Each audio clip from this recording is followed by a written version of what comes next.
प्यारे साथियों, सभी को नमस्कार। आज का नया टॉपिक है वो है शिक्षा मनोविज्ञान। शिक्षा मनोविज्ञान होती क्या है? ऐसी विज्ञान जिसके अंतर्गत शिक्षा के बारे में अध्ययन किया जाता है, शिक्षा मनोविज्ञान कहलाती है। शिक्षा एजुकेशन, ठीक है। मतलब हम बच्चे को किस प्रकार से पढ़ाएं कि वह खेल खेल में सीखे, ये क्या कहलाता है? शिक्षा मनोविज्ञान कहलाता है। तो शिक्षा मनोविज्ञान की हमें आवश्यकता इसलिए पड़ी कि हम लोग क्या करते थे, पहले बुक ली, या जैसे आपने पहले सुना हो गुरुकुल चलते थे। क्या चलते थे? गुरुकुल चलते थे। फिर चलते चलते क्या होता था कि पहले दर्जा में आ गए, फिर दूसरे दर्जा में पहुंच गए, फिर तीसरे दर्जा में पहुंच गए। इस प्रकार से ये क्रिया चलती रहती थी, लेकिन इसमें कोई लिखित परिणाम नहीं था। तो शिष्य लोग होते थे वो टोटल हर चीज मौखिक लर्न करते थे। धीरे धीरे हमारी पुस्तकों में वो चीज लिखना शुरू हो गई। फिर पुस्तकों का जो ज्ञान था वो स्पष्ट रूप से जो विद्यार्थी था या शिक्षार्थी थे या शिक्षक थे वो स्पष्ट रूप से उनका अध्ययन नहीं कर पाते थे।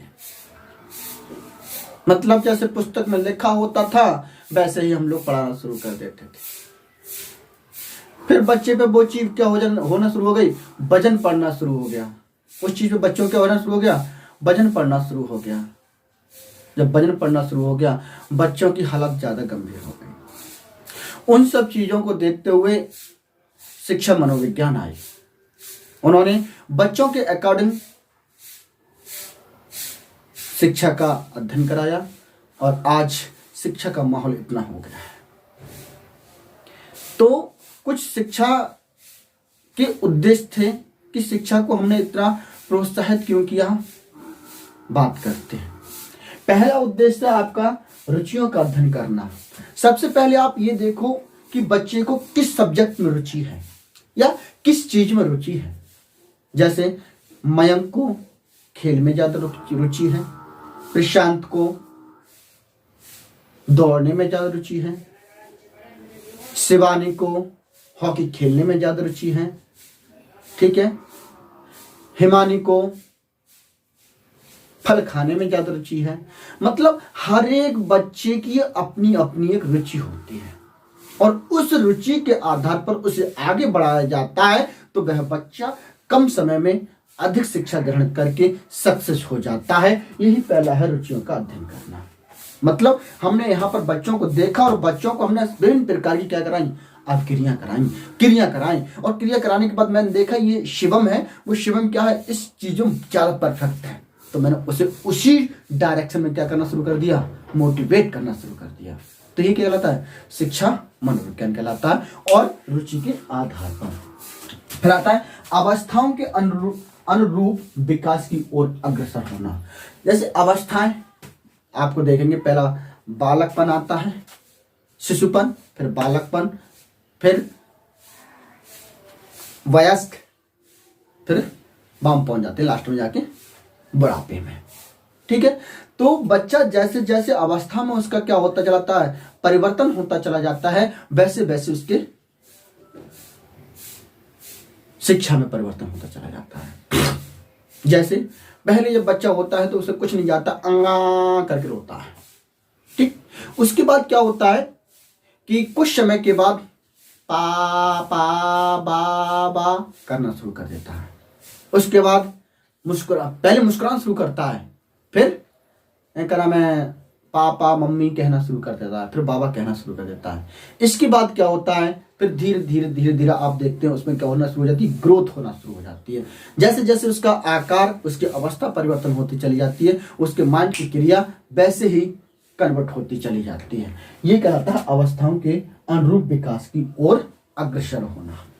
फिर आता है विकास विभिन्न पक्षों का अध्ययन करता है। विकास विभिन्न पक्षों का अध्ययन करता है, इसे समझते हैं। विकास विभिन्न पक्षों का अध्ययन करता है कैसे? जैसे मैं कहूं कि ये मेरा एक कोई नोट्स है, ये मेरा एक नोट्स है, इस नोट्स में मैंने कोई एक पॉइंट ले लिया। जैसे मैंने ले लिया ताप, तो ताप होता क्या है, ताप के बारे में बात करना, ये सब चीज क्या कराती है, विकास, विभिन्न पक्षों का अध्ययन करना। किसी को हो सकता है मेरा, जैसे मैंने ताप को बताया, अब मैं ले लिया इतिहास, इतिहास में ले लिया मैंने, जैसे भूगोल ले लिया, पृथ्वी के बारे में लेना शुरू कर दिया, चंद्रमा के बारे में लेना शुरू कर दिया, ठीक है, सूर्य के बारे में लेना शुरू कर दिया। ये सब क्या हो जाते हैं, ये सब हो जाता है विकास की विभिन्न पक्षताओं के आधार पर। फिर आता है व्यक्तिगत भिन्नताओं का अध्ययन, व्यक्तिगत भिन्नताओं का अध्ययन, जैसे कोई बच्चा मेरे से कनेक्ट हुआ, या जैसे यहाँ जैसे शिवानी बैठी हुई है, शिवानी के साथ कोई बच्चा कनेक्ट हुआ, ठीक है, तो वो बच्चे को किस प्रकार से डील करेगी, किस प्रकार से बच्चे को समझाए कि वह का नाम खुश हो जाए और उसका का नाम पढ़ने में जिज्ञासा उत्पन्न हो जाए।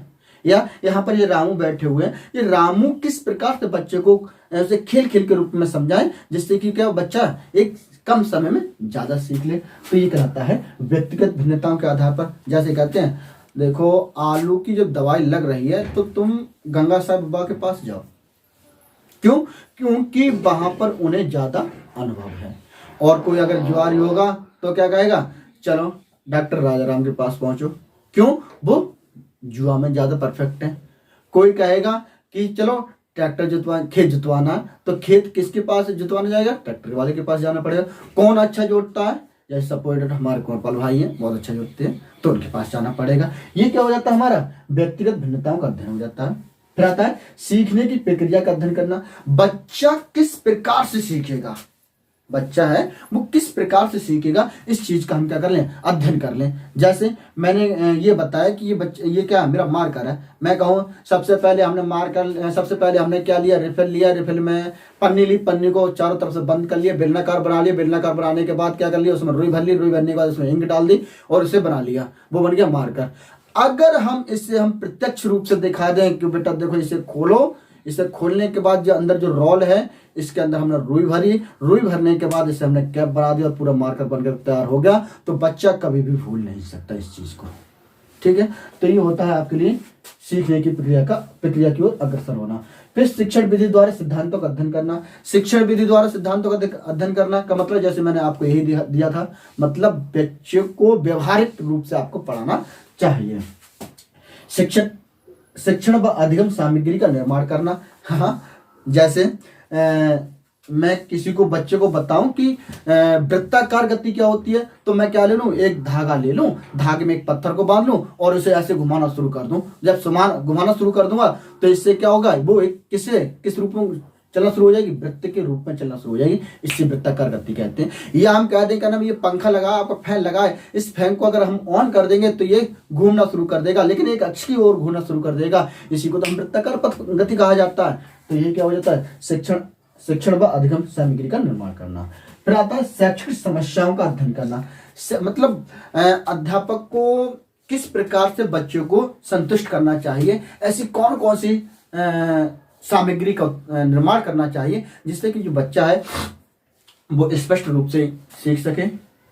आज के लिए इतना ही, धन्यवाद। आप लोग इसका नाम शॉर्ट स्क्रीन ले लें, मैं हट जाता हूँ।